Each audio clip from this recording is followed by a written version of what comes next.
আম্মা তার নামটি ধরে একবারও ডাকবে না তবে আর।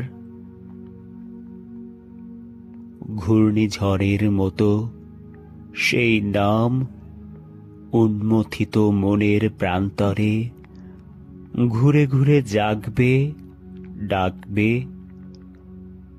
দুটি ঠোঁটের ভেতর থেকে মুক্তোর মতো গড়িয়ে এসে একবারও উজ্জ্বল হয়ে উঠবে না, সারাটি জীবনেও না।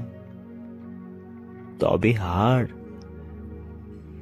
কি করে এই গুরুভার সইবে তুমি কতদিন?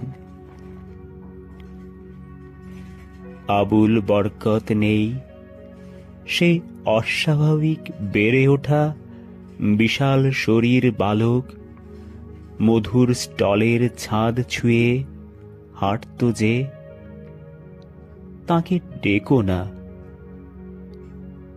আর একবারও ডাকলে ঘৃণায় তুমি কুঁচকে উঠবে।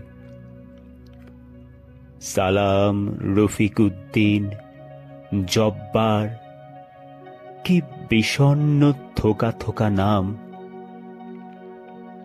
এই এক সারি বর্ষার তীক্ষ্ণ ফলার মতো এখন হৃদয়কে হানে। বিচ্ছেদের জন্য তৈরি হওয়ার আগেই আমরা ওদেরকে হারিয়েছি। কেননা প্রতিক্রিয়ার গ্রাস জীবন ও মনুষ্যত্বকে সমীহ করে না।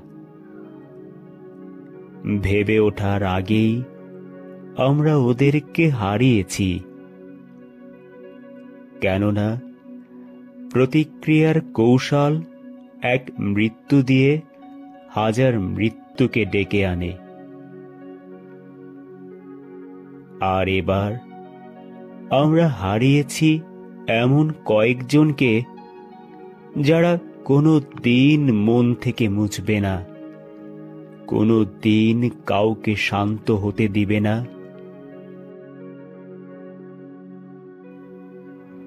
যাদের হারালাম তারা আমাদেরকে বিস্তৃত করে দিয়ে গেল দেশের এ প্রান্ত থেকে ও প্রান্তে।